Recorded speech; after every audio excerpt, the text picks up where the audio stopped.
Magandang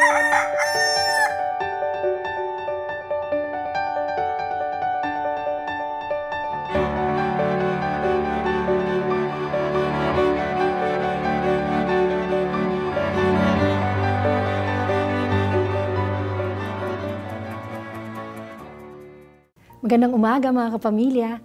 Magkape at pandasal muna tayo. Ako si Risa Singson Kaupeng, Editor-in-Chief ng Kerygma Magazine. Sabi nila, ang gatas ng ina ang pinakamainam para sa mga sanggol. Hindi ko ito naintindihan hanggang nagkaroon ako ng sarili kong mga anak. Nagpabago ang sangkap ng gatas ng ina at nadaragdagan ito ng nutrisyon kasabay ng pagtanda ng sanggol.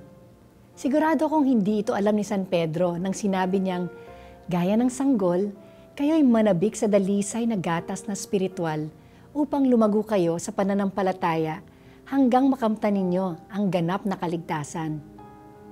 Bilang isang taong nagbabasa ng Biblia mula nung aking kabataan pa, masasabi kong laging napapanahon ang salita ng Diyos.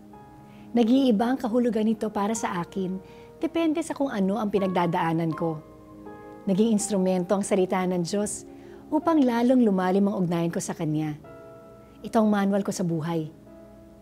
Kapamilya, nananabik ka ba para sa salita ng Diyos? Tayo manalangin. Jesus, punuin mo ko ng pagmamahal para sa salita mo. Naway maliwanagan ako sa inyong kalooban habang binabasa ko ang inyong salita. Amen.